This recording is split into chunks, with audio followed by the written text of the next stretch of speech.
I've been caught, but I'm keeping on check. And I've been taught, but I'm keeping on check. All right, there we go. Good afternoon, good evening. I'm Dove Tusman, and you're on Equal Footing. And tonight, inspired by last week's popular show called The Jewish Show of Why, in which we got to explore quirks and idiosyncrasies, ask questions that we're often embarrassed to ask about Judaism with the renowned Rabbi Joseph Isaac Korff, who was so gracious with his time with us last week. We're riffing on that and making this part of our format, and tonight we have a panel talking about Buddhism. This is the Buddhist Show of Why. I am joined this evening, all in studio, just so great. Really feels like the pandemic is over when we can all be in studio again together. So here we are, all in Brooklyn. I'm joined by Doam Sunim, and Doam Sunim, who's also with his translator, if needed, and an apprentice, Muju. Doam Sunim is a Korean Buddhist monk. He has served as the abbot of the Chokyesa Korean Zen Temple. Doam Sunim, I'm sorry if I mispronounced that. Here in Manhattan, I had the pleasure of walking into the temple earlier today, in fact. He has been the abbot since 2012, and Doam Sunim was ordained as a Zen Buddhist monk in 1986 by his teacher, the Zen master Seung San. And it was after immigrating to Canada with his family in the early 1980s. And although Doam Sunim did not grow up as a Buddhist, he began to have strong questions about the meaning of life from early adulthood. And since his ordination, Doam Sunim has been practicing Zen meditation in both Korea and in the U.S. over 30 years. So welcome, Doam Sunim. Thank you. I'm joined by Daigi Thomas Stab, and Daigi Stab has been on the show before. I'm really grateful to you, Daigi Stab, for you being willing to tackle really tough subjects. And finally, show's called Equal Footing because the idea is that, we can learn from each other even on subjects in which would seem to have an imbalanced level of knowledge or perspective. And certainly, I don't feel on equal footing tonight because this is way outside of my expertise and obviously in yours. And I'm glad the tables are turned tonight. We've talked in the past about political stuff and other stuff. You've been gracious to discuss with us from a Zen Buddhist perspective. And Daigi Stab is a respected academic. He's, as I said, a Zen Buddhist. After graduating from Harvard University in 1995, disclosure alert, Daigi Thomas and I attended Harvard together. He started his career in corporate America, actually, at Procter & Gamble, but soon found that life bereft of meaning and was impelled to dedicate more time to his spiritual path. And in 1997, he became a dedicated meditation practitioner in Siddha Yoga. We actually did a show last year, I believe, in which we touched on Siddha Yoga. And he was a full-time devotee in the Siddha Yoga ashram for a time. And then in 2003, he met his Zen teacher. And ever since, Daigi Thomas Stab has been a member of the Zen Studies Society of New York and is a Rinzai layman in the samurai tradition of Zen Buddhism. Since 2007, Thomas has taught high school world history and world religions at prestigious secondary institutions, first at the Dwight School in New York City and currently at the St. Andrews School in Boca Raton, Florida. So Daigi Stab, welcome. Thank you. It's a pleasure to be here. Joined also in studio, first-time guest, Victor Concepcion. And Victor is brave tonight. We had a little bit of a technical issue before getting on the air, and Victor's doing this without a headset. So good for you. You're keeping a Zen Buddhist attitude.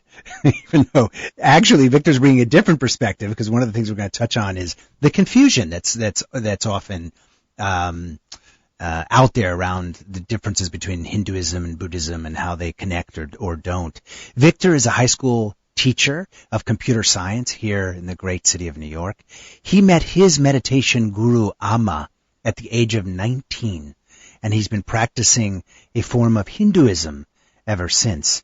Obviously, he didn't grow up Hindu prior to that. Victor's practices include meditation and bhakti yoga. He's also a multi-instrumentalist and devotes his talents to spiritual devotion through song. So, Victor, welcome to Equal Footing.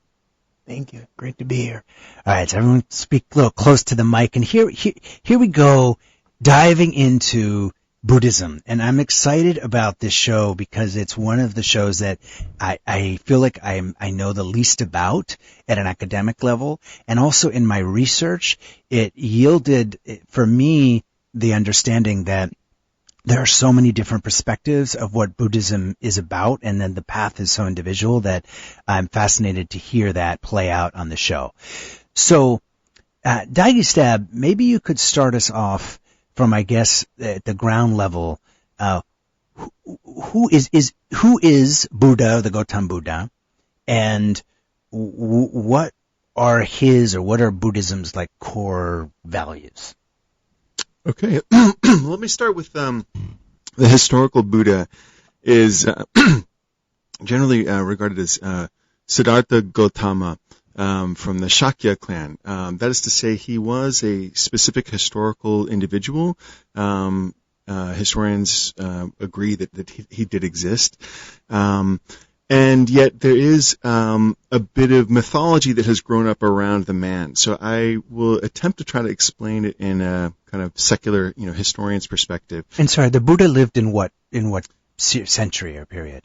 He lived around 500 BCE, about 500 years before the Common Era, and he was widely regarded to be a prince of a large clan called the Shakya clan. So I guess he would have been the prince of a relatively small kingdom, and his birthplace is now in present-day Nepal, but it's very close to the Gangetic Plain, very very close to India, and he was a remarkable young man. And the general gist of the story was that there was a premonition at his birth that he would either be a great ruler or he would become a great spiritual leader. Mm-hmm. And his father, the king, really wanted to promote the former option. And so he raised his son in almost complete luxury and seclusion as a way to kind of prevent him from touching on those aspects of life that might inspire him to become a spiritual teacher. So Siddhartha Gautama was kind of denied the full picture of life. And so as legend has it, it was about his 29th year that he finally ventured out of the palace and encountered old age, sickness, and death. And it became sort of a stark introduction to the horrors of life. And on his fourth trip out of the palace, he encountered an ascetic, a meditator, that really inspired him to pursue his ultimate path. So it's a long story, but he basically decided to leave his life of luxury to really sit and confront the origins of suffering and try to figure out a path out of suffering to live his greatest life. So this is a actual historical person, like Jesus Christ, for example. In the Christian tradition, we know that there was actually a person named Jesus in that period, and you said present day Nepal, and I mean, use your reference to suffering as a segue, because when I was pre-gaming for this show, this word was prevalent in my hackneyed quick study of Buddhism, and it's also quite central to the Jewish zeitgeist as well. Doam Sunim, in regard to suffering, I was reading about the concept of the Four Noble Truths of Gautama Buddha. What are those in layman's speak? What are the Four Noble Truths, the core values of Buddhism? First, suffering. Second is like the reason of suffering. The first is like suffering is real. Yeah. It exists. That's very important. That's if you realize suffering, you cannot go forward. Second step. So first realize is suffering. Life is suffering. That life is suffering. Yeah. And then second one is like, what's the reason why life is suffering? Why I'm suffering? Find that correct reason. Third is, if we release from suffering, and then So the third is that you can achieve an end to suffering? Yeah. So first, I acknowledge that there is suffering, Yeah. that my life is full of suffering. Yeah. Secondly, I ask the question why. Yeah. And thirdly, the answer to that question I realize is that it can end. I don't have to suffer. Yeah, completely released from the liberty from the suffering. I can be delivered. And then fourth is how we can be like really released from the suffering. So the fourth is like the path to Exactly. get out of suffering. Yeah, that we Okay. know. So where we've left off here, we're talking about Buddhism. You're on equal footing. I'm Dove Tusman. I'm joined by my guests, Daigi Thomas Stab, who's a layman Zen Buddhist in the samurai tradition, Victor Concepcion, who is a practicing Hindu, and we're going to talk about the intersection between Hinduism and Buddhism, and Doam Sunim, who is a Zen Buddhist and an abbot of a Zen monastery here in New York.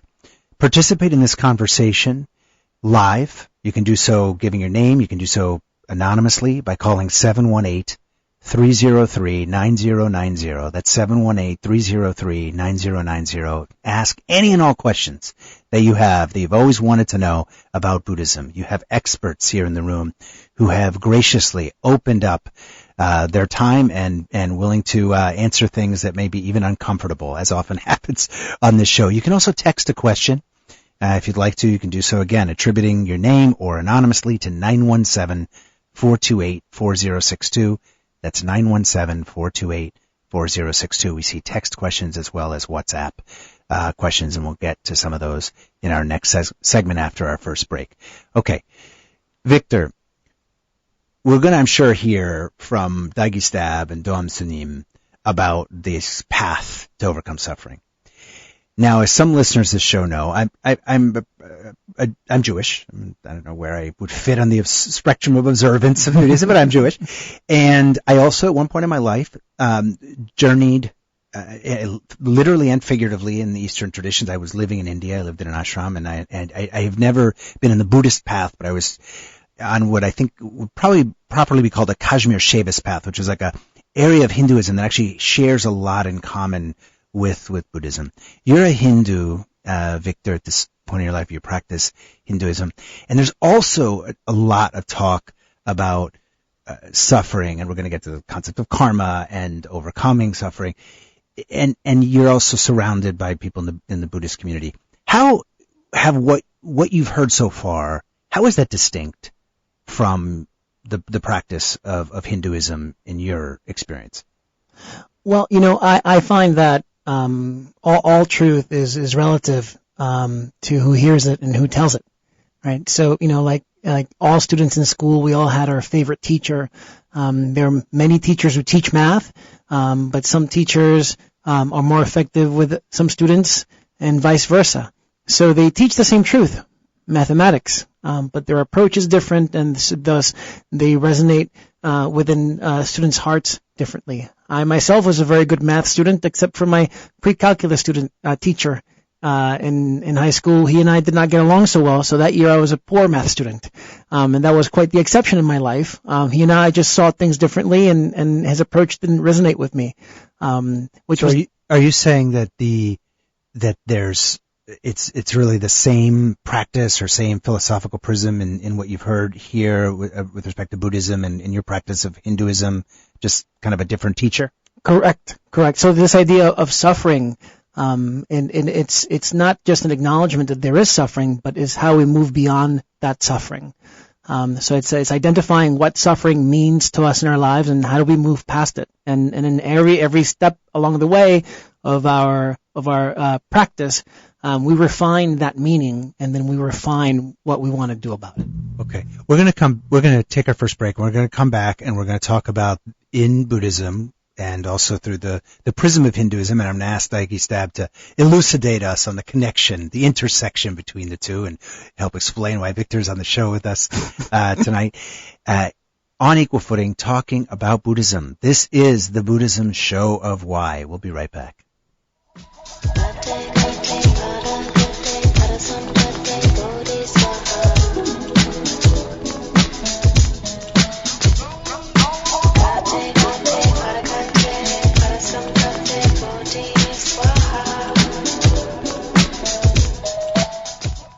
I wanted to let that go on. Right? That's beautiful. All right, we got to talk about our sponsors here, otherwise we can't be on the air. DocuVax. You've heard me talk about DocuVax before. Are you a small or medium-sized business owner who wants to provide a low-cost, effective health benefit for your employees? Maybe you're a school administrator who wants to ensure all of your students have the proper vaccines. Maybe you're just a parent trying to keep your family's medical records up to date. Well, welcome to DocuVax. That's DOCU. VAX. DocuVax is an easy-to-use digital locker or digital wallet. It's accessible on your laptop or smartphone. It allows you to safely store and validate basic medical information, like immunization records, lab results, even x-rays and MRIs or allergy information. Gone are the days of losing time tracking down old medical records or sharing test results with a new healthcare provider. The DocuVax system covers over 60 different important elements of your medical profile, from flu and COVID and tetanus vaccines to colorectal and breast cancer screenings to blood type and allergy information. To sign up, go to docuvax.com, that's DOCUVAX.com, or call 833-859-1933. That's 859-1933. Sorry. That's 833-859-1933. For as little as $6.99 per month, DocuVax subscribers can privately access all of their medical records from a secure, HIPAA-compliant digital storage facility.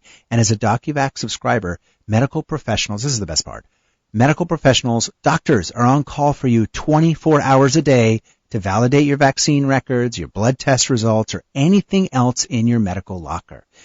DocuVax medical data is yours. It is never accessible to anybody but you unless you want to share it privately using DocuVax's proprietary QR code-based system. So your data is secure at all times. So put an end to worrying about if you or someone else you care about is up to date on a particular vaccine, blood test, or an important preventative screening. Take control of your medical file. It's not your doctor's. It's not your insurance company's. It's yours. Sign up at DocuVax.com. Operators are also standing by at 833-859-1933. That's 833-859-1933. I've been caught, but I'm keeping on to. And I've been taught, but I'm keeping on to. All right, you're back on Equal Footing, and I see our first callers lighting up on, call back.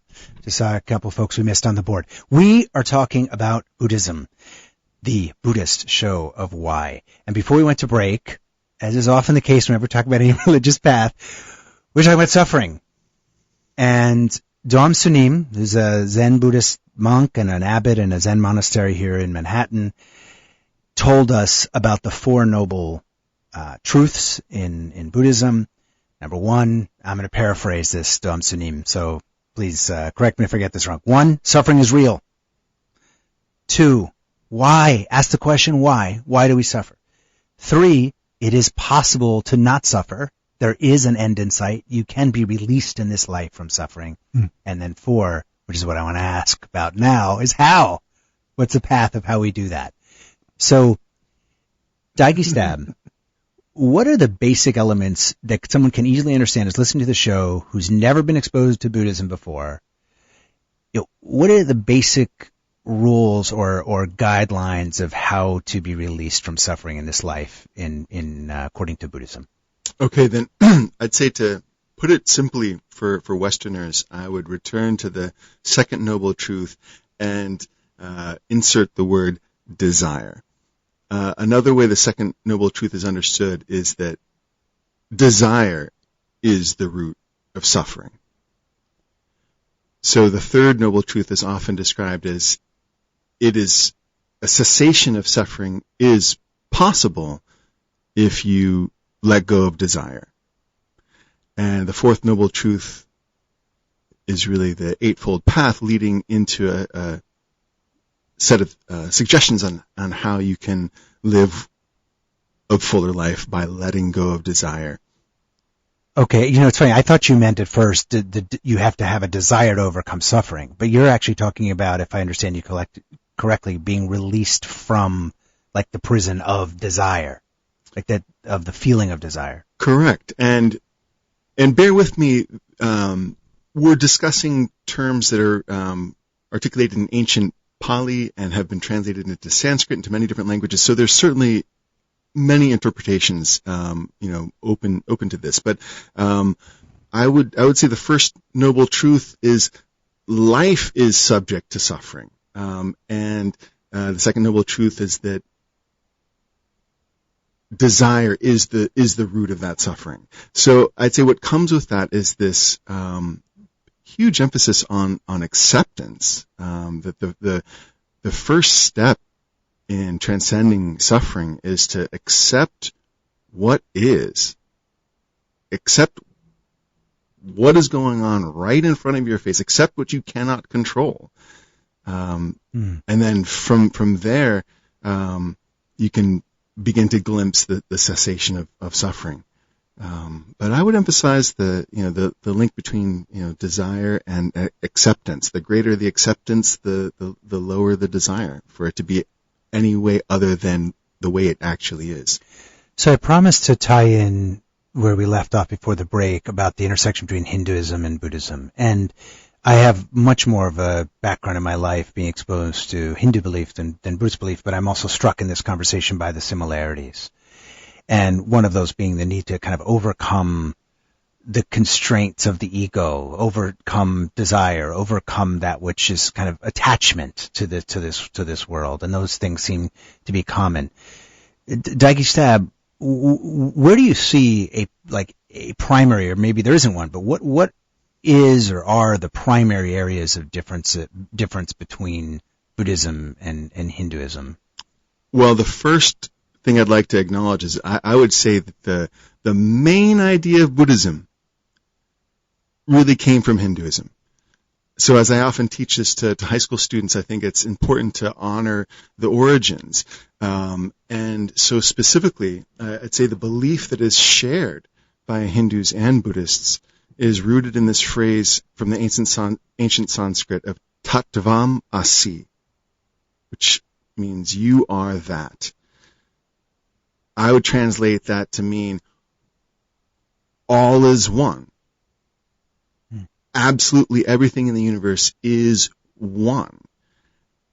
And it's our illusion of separateness which leads to desire and suffering. And I think this idea that all is one really came from the Hindu mystics. Right. So I think the distinction, the only important distinction for me between Buddhism and Hinduism is I think it's really about the question of God. And to paraphrase it very briefly, I mean, forgive my Western slang, but I think basically, as I've read Buddhism in many, many, many books, I basically would say that the Buddha said, if there are gods, they are beyond human comprehension, and therefore they're not really worth focusing on. What is worth focusing on is human suffering, or the notion of God at all. I mean, I think I would leave that distinction on the shelf, whether it's multiple or one. In fact, I would say Hinduism is more monotheistic than it's understood. Yeah. Nevertheless, my interpretation of the Buddhist teaching on this is that that's unknowable. And so he wouldn't comment on that. The Buddha would not comment about theology. He wouldn't answer questions as to which God was real or which. He said that's not relevant to exploring this path of human suffering and the path out of it. So just to wrap it up, I would say basically the idea that all is one is the main belief, and that what we share is seeing through the illusion of separateness is how we can achieve a deep and profound joy, and through that we release our desire. We release our egotism. So we just do it all without God. I would say Buddhism is often misunderstood in the West because it is much more agnostic than Westerners realize. We have a lot of trappings of religions. We kind of have altars and temples that make us appear like other religions, but I would argue that we're essentially non-theistic. We're not about gods. We don't need that word in our discussion to find our path to happiness. As you're speaking about the illusion of duality and oneness, I'm reminded of the core prayer in Judaism. The core recitation is the oneness prayer. Shema Yisrael Adonai Eloheinu Adonai Echad.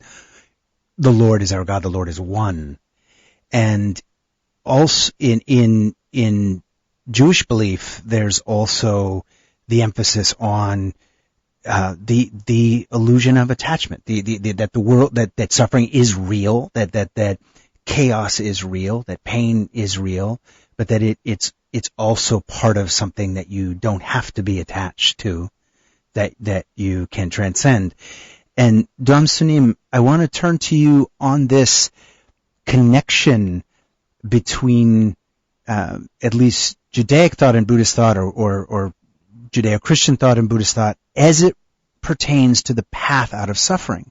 Because one of the fascinating things that I came across in researching for the show was the concept of what was on that eightfold path, that path out of suffering.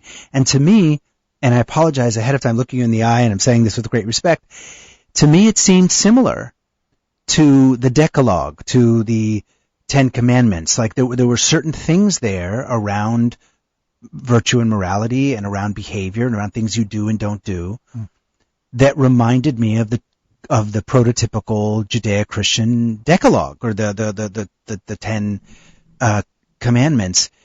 Am I right? Are these traditions much more similar than they might seem, or is the Eightfold Path really different from the Ten Commandments? Okay, I'm a Zen monk. So it's try to attain the truth from a different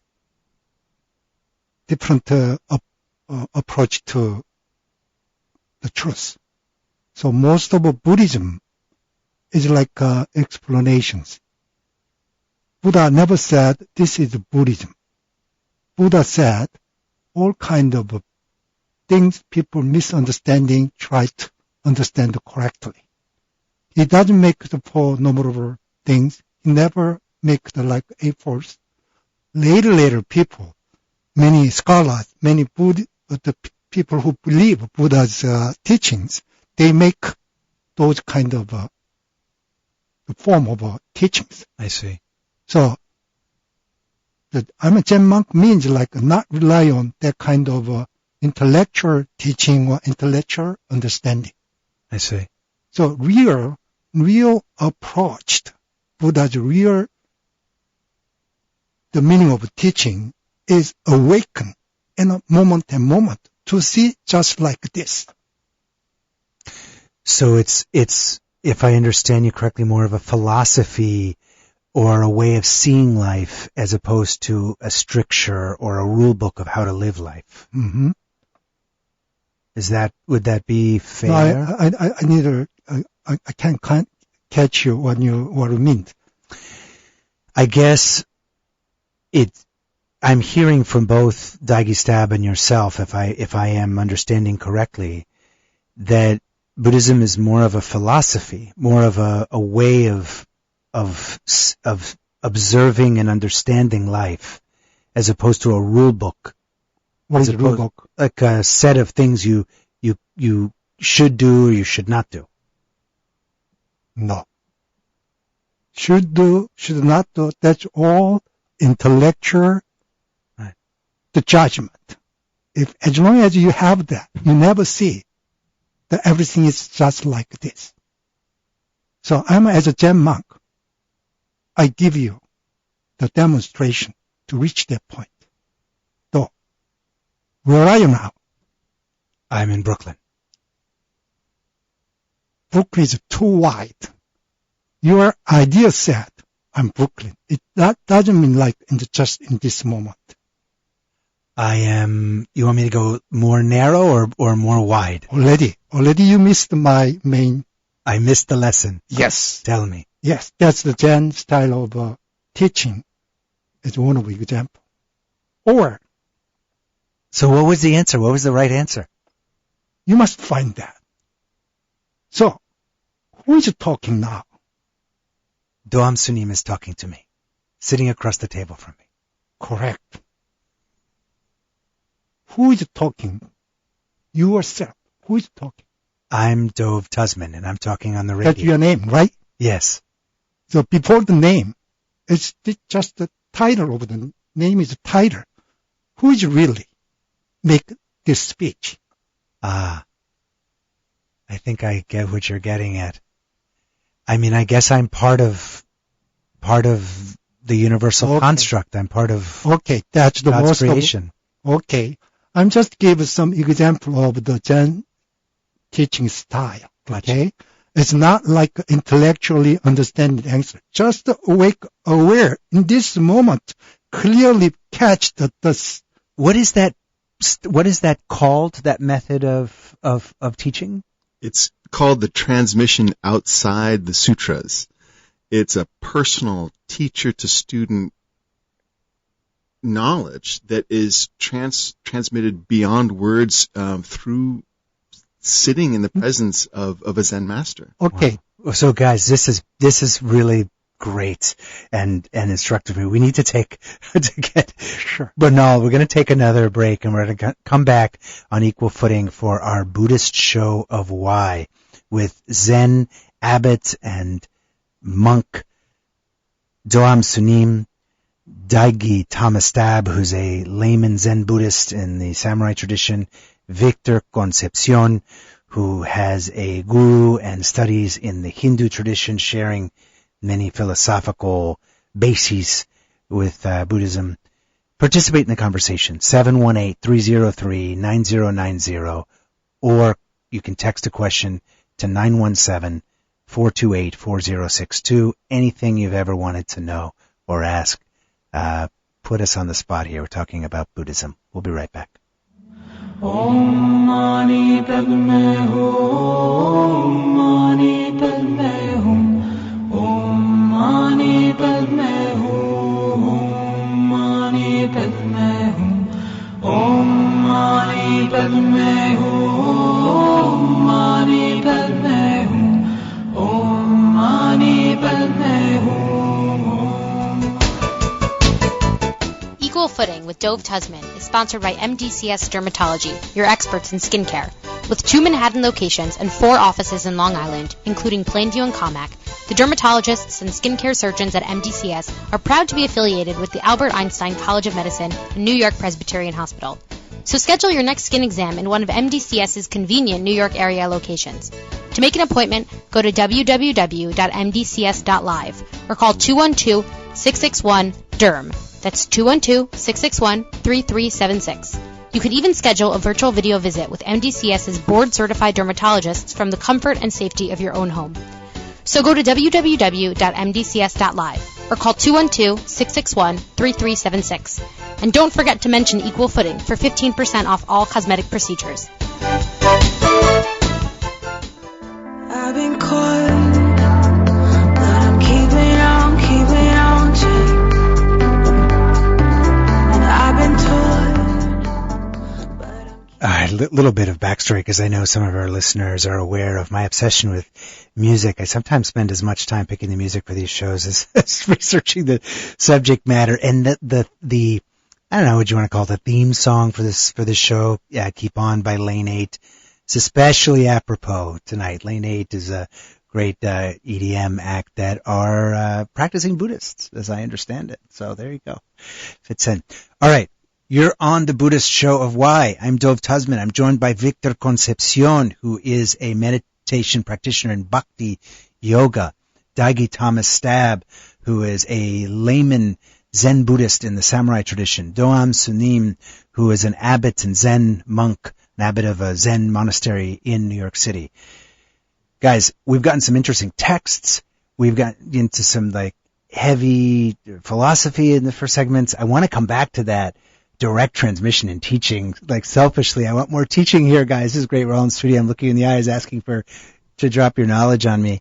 But I want to get to a couple of like really like rapid fire questions. Sometimes the second segment of the show, we like to do this like, lightning round. So we'll go around the table. Okay. Daggy Stab, quick question for you. What is karma? Karma is a construct that is almost always true, but I am hesitant to believe that there's any rule you can imagine that is always true.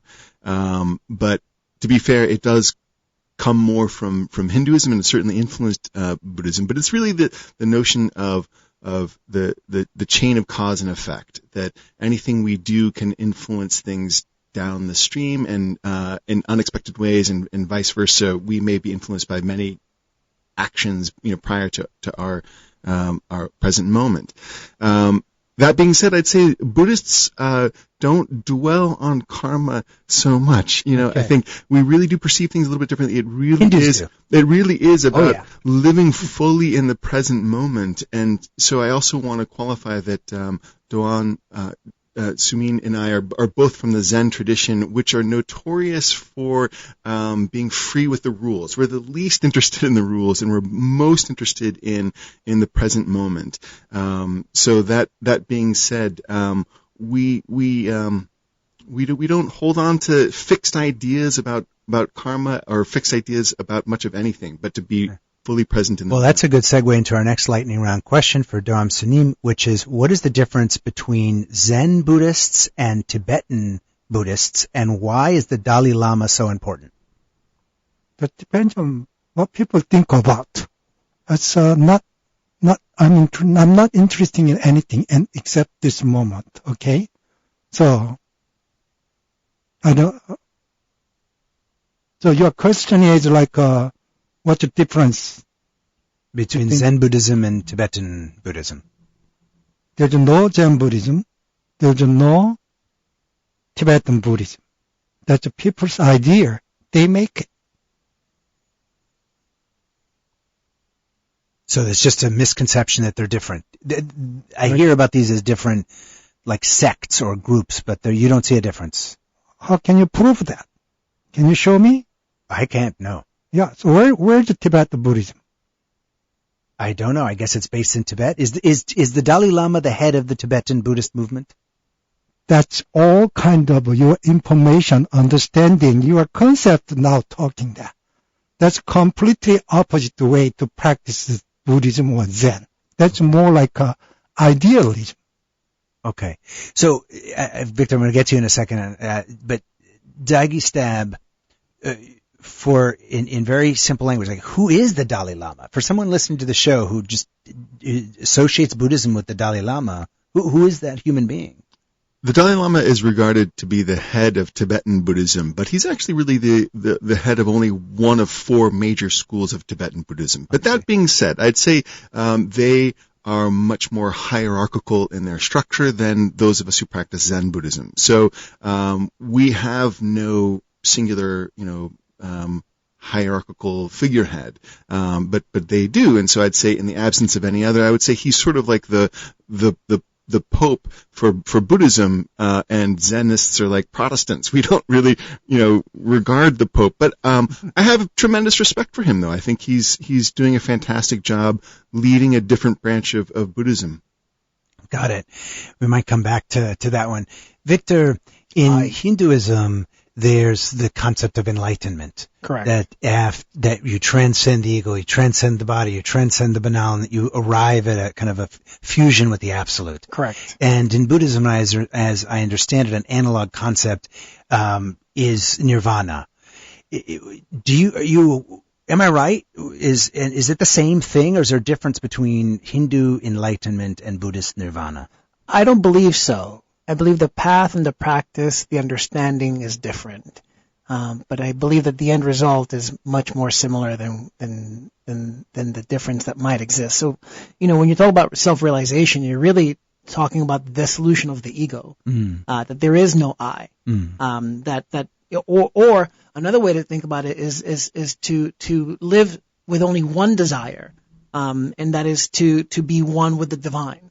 When can we live with that as our only desire? And in Hinduism, there's some steps to become self-realized, or to realize that one is God, or to get rid of the ego, or to live with that singular desire. In order to do that, we must forget ourselves. And how do we do that? Well, we do that by being able to see God in ourselves. Well, how do we do that? Well, we do that by first being able to see God in others. Okay, well, how do we even conceive of that? Well, we realize that all is one. Okay, well, now we get to the fifth step. So this is the path that Hinduism follows is a bit different. So there's 4 ways to get to that fifth step, which is how to remove the ego or forget yourself or get to the point where you realize all is divine. There's bhakti yoga, which is the yoga of devotion, where you devote yourself to others, you devote yourself to your guru, you devote yourself to a higher meaning. There's also karma yoga, which is the yoga where you give up the results of your actions. So you do what you do because you feel it's the best thing to do at the time, and you renounce the results. In other words, it's another way of living beyond something for just yourself. There's also jnana yoga, which is the yoga of knowledge.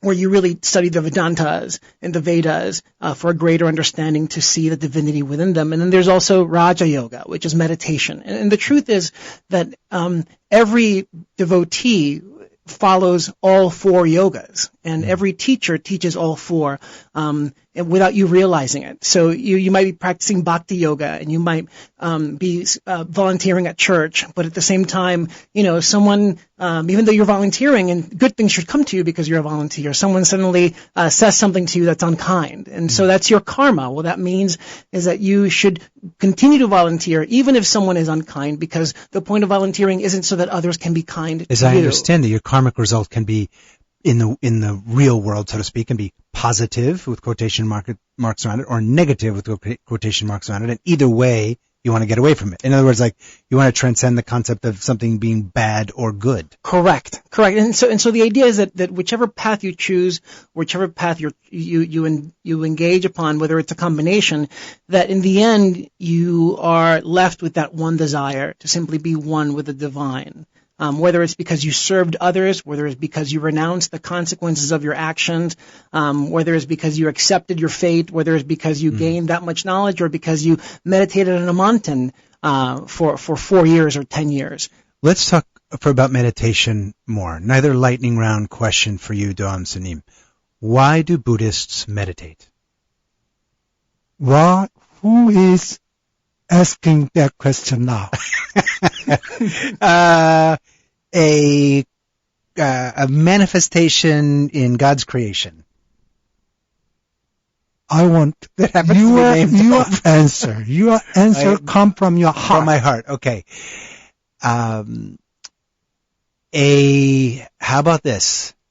Someone who has journeyed in and out of meditation practice in their life. That's me speaking. Wants to know why in the Buddhist practice you meditate. I know some about Jewish meditation. I know some about Hindu meditation. And I want to know something about Buddhist meditation. Okay. Most of the people nowadays, they want more like information or understanding about a certain kind of the knowledge or some of religion or the philosophy. Or they always want to learn kind of understanding. Real Buddhism is not rely on that. At the beginning, people want to understand, and then first correct understanding, then they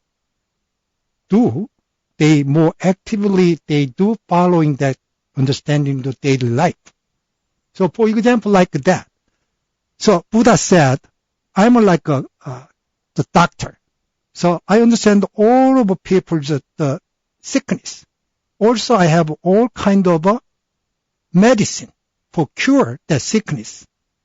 So you come to me to talk about your sickness, I give you. Even you don't talk, if you come to me, I can see your sickness. But you don't come to me, you don't listen to me, and then what can I do to help you?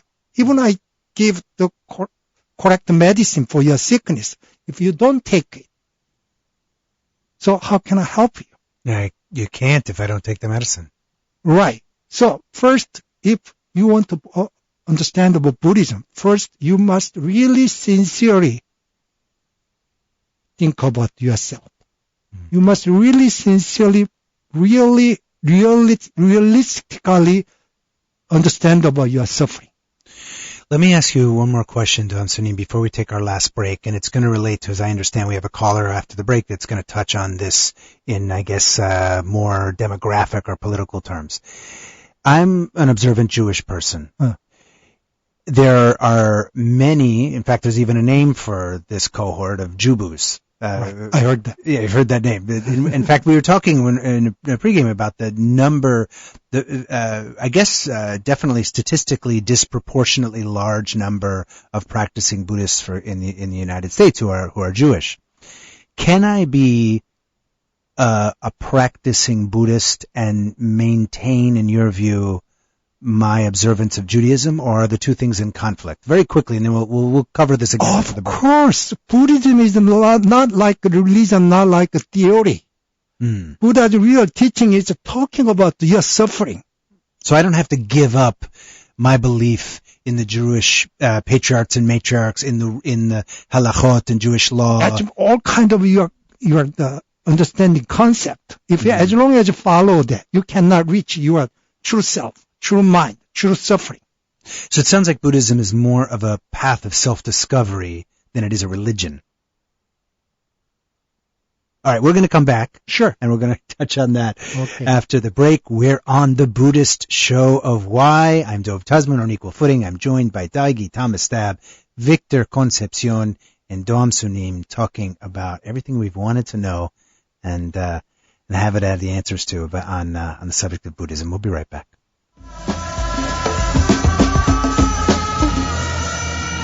Disrespect me and give me flack. I stop and think before I react. Knowing that they're going through insecure stages. I take the opportunity to exercise patience. See it as a chance to help the other person. Share it in the thought before it can work. So it's not a chance for me to restart. Had to work in some Beastie Boys.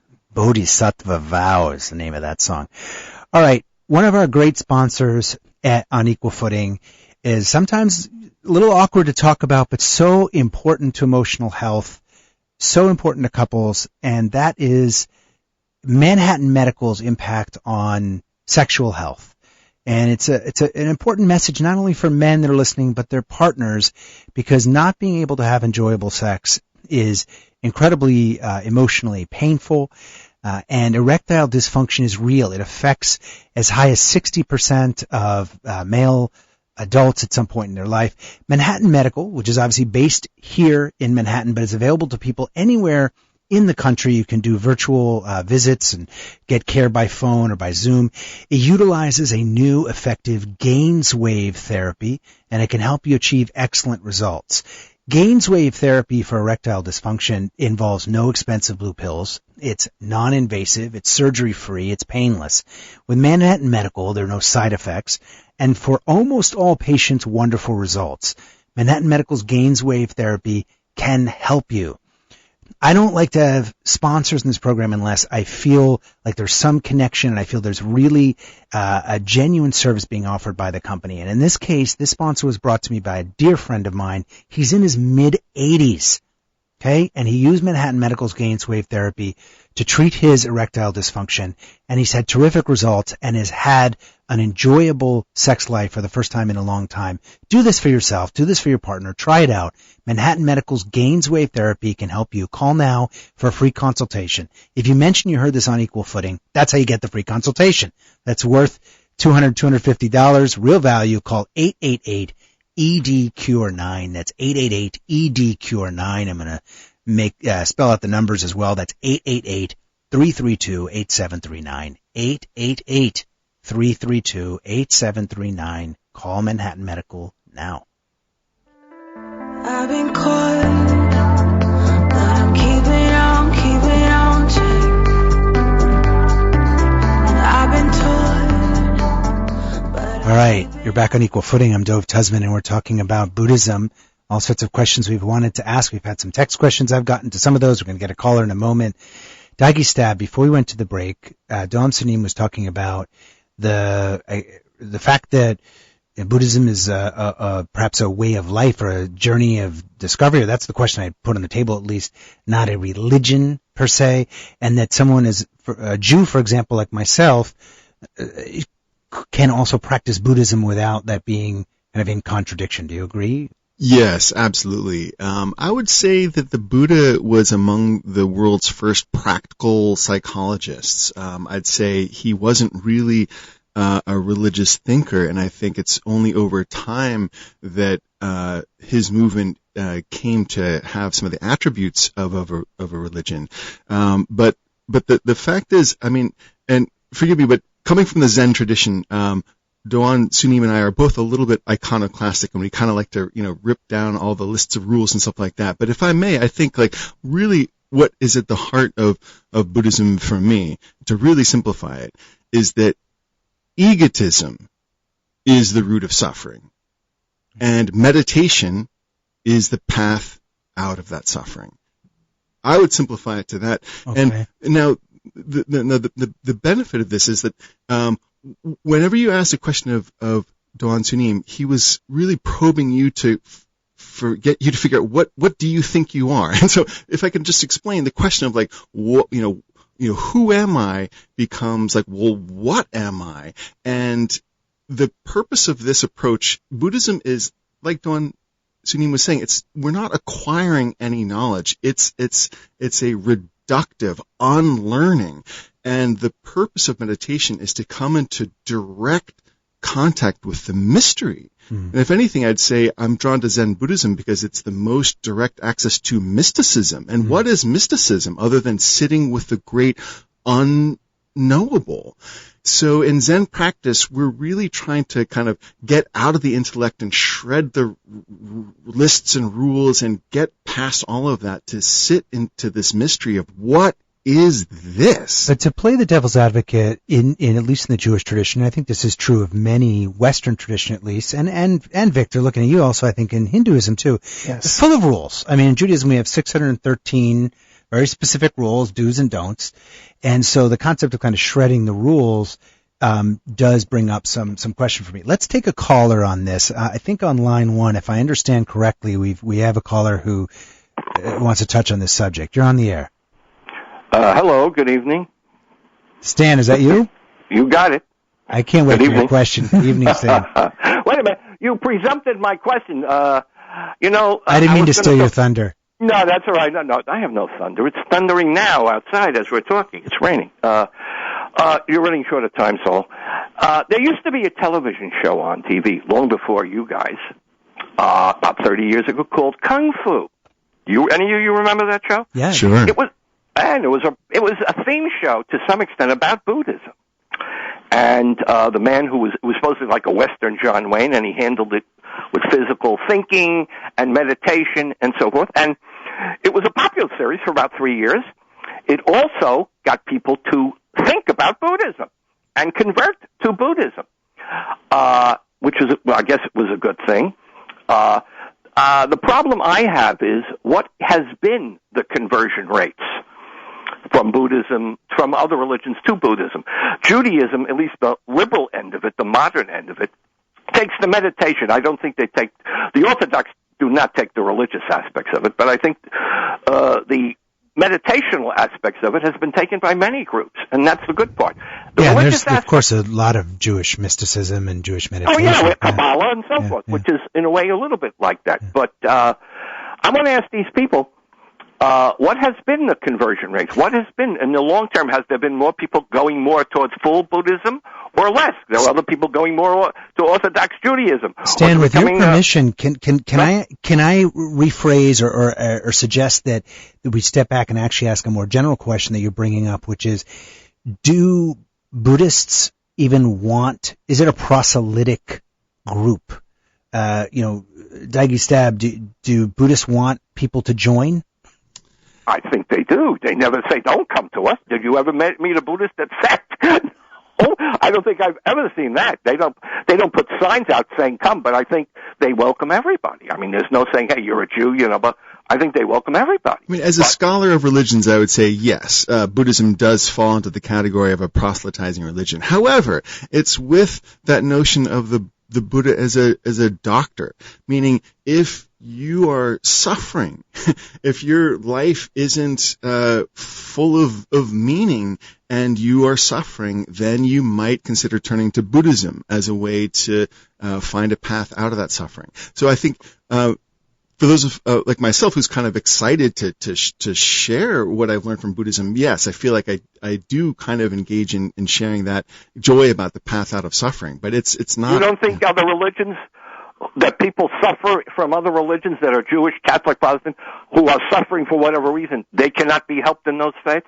I think they can. No, I mean, me personally, no, I see, like, for me personally, I think I feel more in common with people who practice all faiths, and I feel like, if anything, my message is kind of seeking to connect with agnostics or secular folks who can find that there's really joy to be found through meditation.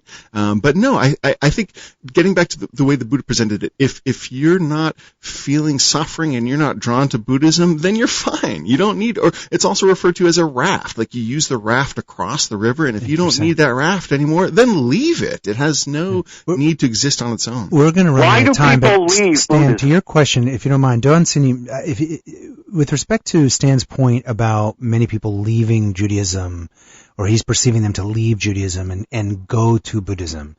You did mention to me in preparation for the show that you have a lot of Jewish students. Yeah. Do you agree with Stan? Is this something that you see happening? Sure. I have many Jewish the monk and the friends. We practice together. So point is like even you leave the Judaism or the Buddhism or Christianity, you are always there. Your idea change, your feeling change, but you are always there. You know, you must know that. As long as you follow your concept, your understanding, you are not there. You are following all other things.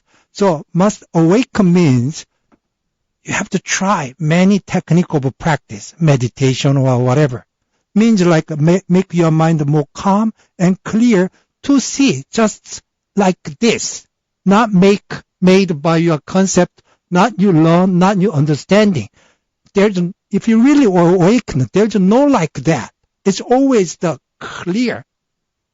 The night is dark, day is light, bright. That's the clear. As long as you don't have that experience, you never know about the truth. Yeah. Okay. So we're going to run out of time. I really want to get to a listener's question that I've been wanting to ask for last couple of segments. And this has come up in previous shows. And maybe, Victor, you have let's call it, I don't know, if not a broader perspective, and you're bringing a little bit of a different perspective to the conversation. Sure. The idea of everything happens for a reason. And that the listener is asking the question of, in the Buddhist faith, and I guess for you to also ask in the Hindu path, Yes. is there a belief that everything happens for a reason? Absolutely. When we are kids, oftentimes when we do wrong, our parents correct us. And like anyone, the sooner that correction happens, with relation to what we've done that requires correction, the better we learn, right? So the idea is that everything happens for a reason is that if I've done something wrong and something happens to me as a consequence and it happens to me right away, well, that's the reason. But also, in terms of from the flip side of love, if someone's guiding me on the right path, just like a mother or a father, then they would put me in situations where I would grow, put me in situations where I would become more than I am. And therefore, as far as Hinduism is concerned, then two things happen. You are further from the ego and closer to divinity. So in terms of having a religious understanding or meaning or a teacher, the guru is the one who is responsible for bringing you closer to that divinity and further from the ego, and therefore is the one manipulating the correction. We're going to leave it there. Thank you, Victor. Thank you, Daigi Stab. Dom Sunim, thank you. Buddha Show of Why. We're going to have to get together again. Yes.